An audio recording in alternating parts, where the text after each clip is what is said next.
Today at the Indigenous Terra Madre seminar, we will be discussing food and seed security, as farmers today are losing their most precious asset, seeds. The seed industry is very dynamic in our country. The industry is well developed, and because of the development we have been facing several challenges. Globally, about 80% of the seed industry is controlled by 6 chemical companies, not seed companies, but chemical companies, out of which 30% is controlled by Monsanto from the US. The chemical companies control the seed companies. Initially, in our country, we have the indigenous crops, but the indigenous crops has been transformed by the change in the industry. You'll find that in our country we have another problem because the regulations and the laws that are in our country are made in the favor of the seed companies and not the consumer. This has been so much of a problem in our country because crops like root crops, rhizomes, cannot be reproduced by any, they are not reproduced by any seed companies, and they are not classified as seed. Reason being is the policies that are made in favor of seed companies, because all our seed companies rely on cereal crops and seeds that can last for several years. So if you have a root crop like potato which can last for say 6 months, that one does not qualify to become a seed. The seed laws and regulations in Kenya are also very much, they tend to repress the small people who may come up. Like organization may not qualify being declared a seed merchant in the country because the regulations repress several ways. One, the variety that we are to go and register must be superior to any existing variety in the country.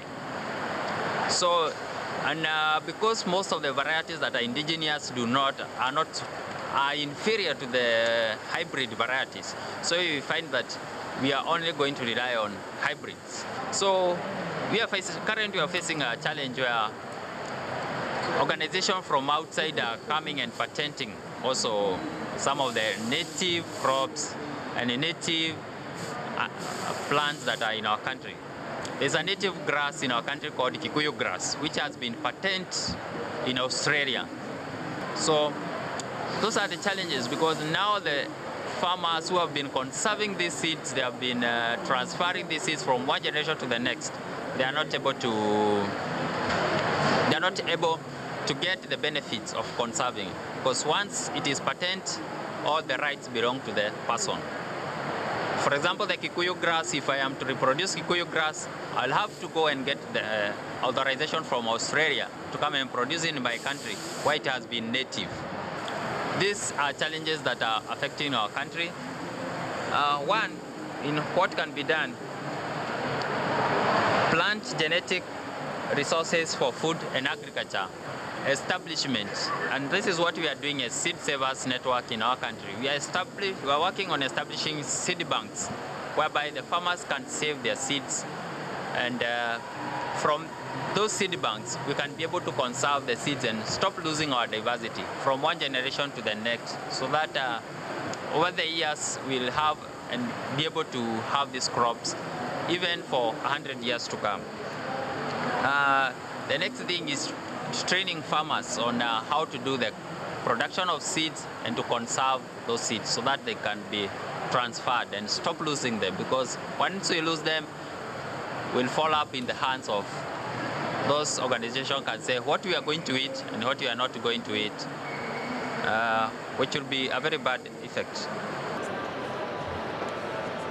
If we are to be truly an active community and peoples in charge of our food sovereignty, our indigenous rights, our indigenous title to our lands, as free peoples, as real peoples, it involves where we are, in which we call our homes, our farms, our territories, to be a part of the development required to sustain the lands and resources in which sustain us.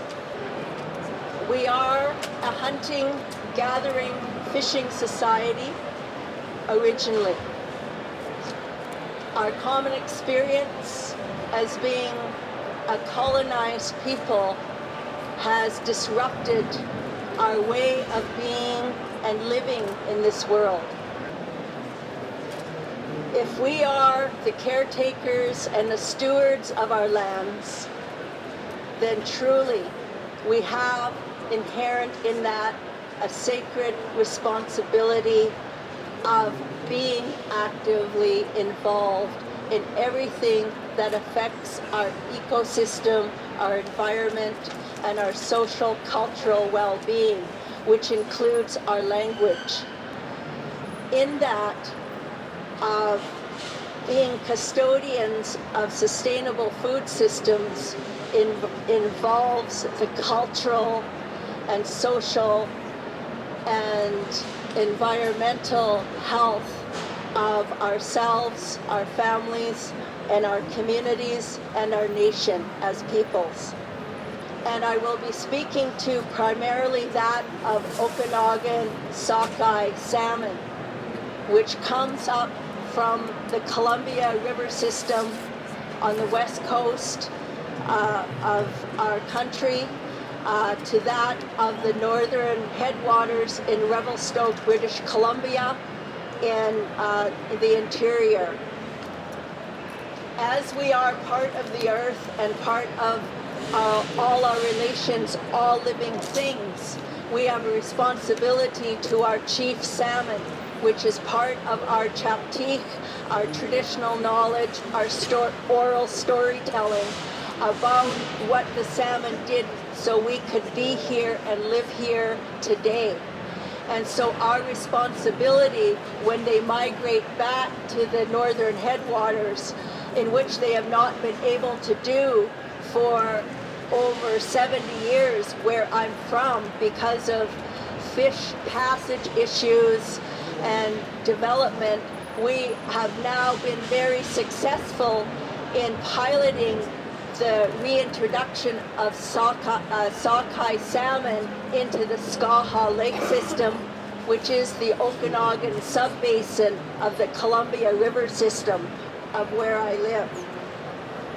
So collectively, as Okanagan Silks people, we have had to go hand in that development.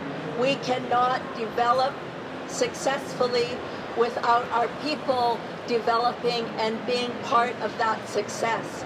We deal with chronic poverty issues in our communities, being removed from those practices, those ancient practices of harvesting our food since settler society, since our colonization, and thus in our inherent self-determination, we are becoming very actively involved in the replenishment of our foods, not only salmon, but our wildlife, our berries, our plants, and medicines.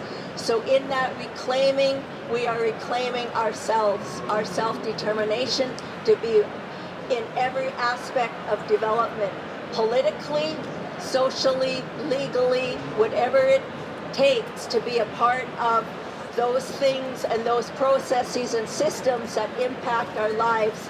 We will continue to do that. If we are to be active leaders, responsible citizens, if we are to be truly innovators, visionaries, dreamers, knowledge keepers, as our ancestors were before we walked this earth, this is what we have to pick up and continue doing so we all can live cooperatively, collaboratively, and coexist together as all peoples of this beautiful planet that we refer to as Mother Earth, in my language, our Timuch, our Kolanchoten, our God, White Limla.